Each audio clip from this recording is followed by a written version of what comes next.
দুঃখ হতাশা বাদ মানছে না ইতালিতে। যে গোলকিপারের অভিষেক হয়েছিল ১৭ বছর বয়সে, তার বয়সটা ২৭ হয়ে গেলেও খেলা হলো না একটা বিশ্বকাপ। কি ভেবে সান্ত্বনা পাবেন জিয়ানলুইজি দোন্নারুমা? এবার ২০২৬ বিশ্বকাপও যখন খেলা হচ্ছে না, গোল লাইনে দাঁড়ানো দোন্নারুমা ও রাতে আর ঘুমাতে পারেননি, আটকাতে পারেননি নিজের কান্না। বলছিলেন, আমি কেঁদেছি কারণ ইতালিকে তার প্রাপ্য জায়গায় নিতে পারিনি।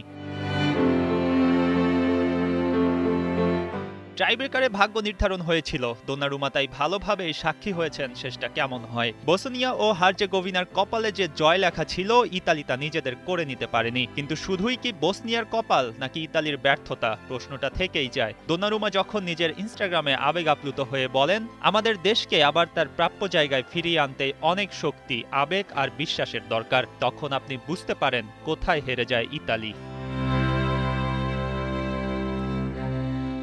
জীবন তাদেরই পুরস্কৃত করে যারা নিজেদের সবকিছু উজাড় করে দেয়। ইতালিকে তো এই বাক্য মনে করিয়ে দেওয়ার কিছু নেই, তারা ৪ বারের বিশ্ব চ্যাম্পিয়ন। সোনালী যুগ পার করে আসা দলটির প্রতি প্রেম ভালোবাসায় মগ্ন হয়ে আছেন এমন ভক্ত সমর্থকদের অভাব নেই। ২৭ বছরের দোন্নারুমা ইতালির অধিনায়কের দায়িত্ব পালন করছেন, গর্ববোধ করেন ওই ক্যাপ্টেন্সির আর্মব্যান্ড নিয়ে। কিন্তু টানা ৩ বিশ্বকাপ খেলতে না পারা দলটার নাম যখন ইতালি, তখন হজম করা নিশ্চয়ই কষ্টকর।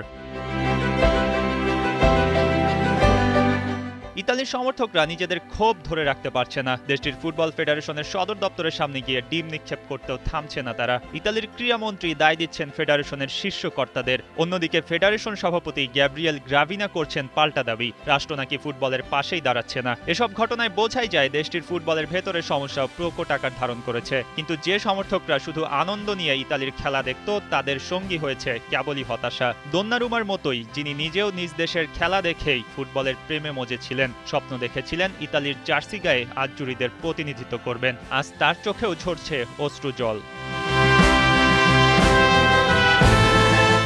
মঈন হাসান, ৭১।